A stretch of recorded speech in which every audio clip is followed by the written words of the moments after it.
ఆంధ్రప్రదేశ్లో పెథాయ్ తుపాన్ తీరానికి మరింత దగ్గరైంది. ప్రస్తుతం 25 కిలోమీటర్ల వేగంతో దూసుకొస్తోంది. ప్రస్తుతం కాకినాడకు 360 కిలోమీటర్ల దూరంలో కేంద్రీకృతమై ఉంది. తీరం దాటే సమయంలో 7 జిల్లాలపై ప్రభావం చూపుతుందని వాతావరణ శాఖ తెలిపింది.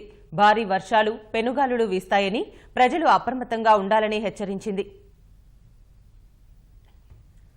పశ్చిమ మధ్య బంగాళాఖాతంలో ఏర్పడిన తీవ్ర తుపాను పెథాయ్ తీరానికి దగ్గరయ్యే కొద్దీ వేగం పెంచుకుంటోంది. ఇవాళ మధ్యాహ్నం తుని, యానాం మధ్య తీరం దాటనుంది.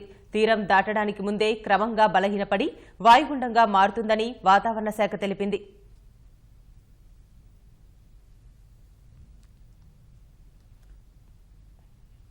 తీవ్ర తుపాన్ హెచ్చరికలతో భారత వాతావరణ విభాగం కోస్తాంధ్ర తీరంలో రెడ్ అలర్ట్ ప్రకటించింది. ఉభయ గోదావరి, విశాఖ, విజయనగరం, శ్రీకాకుళం, గుంటూరు, కృష్ణా జిల్లాలోని 22 మండలాల్లో భారీ నుంచి అతి భారీ వర్షాలు కురిసే సూచనలు ఉన్నట్లు స్పష్టం చేసింది. ఈ ప్రాంతాల్లో 20 సెంటీమీటర్లకు పైగా వర్షపాతం నమోదయ్యే అవకాశముందని వివరించింది.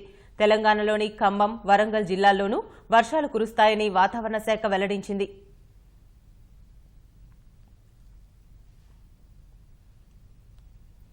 తుపాన్ ప్రభావంతో ఇప్పటికే కోస్తాంధ్ర తీరంలో ఈదురుగాలులు వీస్తున్నాయని ఐఎండీ తెలిపింది.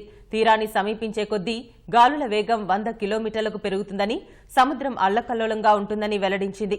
ఉభయ గోదావరి, విశాఖ జిల్లాల లోతట్టు ప్రాంతాల్లోకి అలలు చొచ్చుకురావచ్చని హెచ్చరికలు జారీ చేసింది.